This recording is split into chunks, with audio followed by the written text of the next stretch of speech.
St. Jackson 67 here, back on the 05 Dodge Durango. Today we're going to be changing out these oil cooler lines. I've got one seeping some oil around the crimp, so let me show you what our first step is. So up under the vehicle here on the passenger side, you've got two lines going into the radiator, a pressure line and a return line. So you can see how wet this one is. This is the one. You can see it's been blowing back, it's been leaking. So I went ahead and removed it so I could show you. So inside it, you see you've got all those metal prongs that's holding it on to the cooler itself. And the tool that I have is just this 3/8 line remover. So there's many different versions of this. This is just, I have a kit that has this one in it. But what you do is you simply get it on there, like so. And then my best method is, it's gonna take two hands, but slide the hose up as much as you can, and then press the tool in it. So once you've got the tool pressed in correctly, you'll see it's almost flush with the line itself. Now make sure you got a bucket to catch the transmission fluid that's in the line.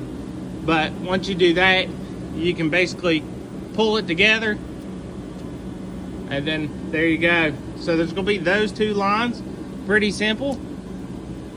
Now we're gonna move back to the transmission itself to show you those connections. But there's a few bolts along the way that or a few connection points that I'm gonna show you we have to disconnect. All right guys, so up here next to the engine, as you follow the lines back, you're gonna come across this clip that's holding them in. So you can basically slide a screwdriver up in here, push that tab in, and pop it out. So that's gonna let those lines be free there. Let me just grab them out of there. So there's our first connection. Now we're gonna slide on back and I'll show you the next one. All right guys, so back here on the side of the transmission, you're gonna see these caps. You're gonna pop these off. So you got the one here. Slide that back, and there's one right up top where you see my screwdriver going. You can kind of see it. But on these clips here, these are these little U-clips, and what it's going to take is a little pick basically to get in there and pop this clip out. Now when I do this, there's going to be fluid come out, so I won't be able to show it on camera, but you'll see it. This one snakes in, loops around. They've got a connector here that's holding the two lines together. If you're just disconnecting one, of course you can come right here and remove this connector if you want. It's on there pretty good, but you'll see it right there if you're only removing one line or you just want to fight these individually. So there it came off. But what I'll do is I'll pull this little U-clip out and show you what I'm working with. All right guys, I wanted to show you how to get this top hose out. So basically what you gotta do is push it up in and get it turned around to where this open end is looking at you. And you see how it pulls through past this pipe? Now, I did have to give it a little bit of a bend up top here, pulling on it, but not a whole lot, and it comes right out. Now both of these lines, you're gonna have to snake through the back. So they both came out the back. You can see this one's coming through the back, just like so, up through there, and they're both out. So both of those are out. Now let me show you that clip on the end that we was dealing with. All right, so these clips on the end, they go a specific way. So you've got the two ends that's going to pop through the side holes, and then the back one in the middle. And what that does is that goes on the end of the line and basically goes in behind this piece and locks it in up there. So there's a specific way that these go. Definitely watch how you take them out, so when you get them back in, they go flat down and seated. So it is a little bit of a tough job to get to them and get them out and then snake these lines out, but the best thing is just don't get aggravated. Just stay calm, because I know it can be rough on these. But hopefully that helped you get it. Now I'm gonna grab these other lines, show you the part numbers on them, and let's get this job finished. All right, so here's the oil cooler lines I got. There's a part number on it. Got these off Amazon. I'll drop the description or the link for them down below.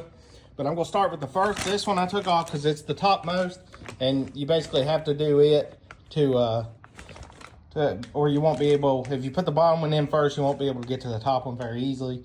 So the first thing we'll do, get this open, go underneath, snake it through, make sure I add my clip down there, that black one, onto this line that just keeps them together.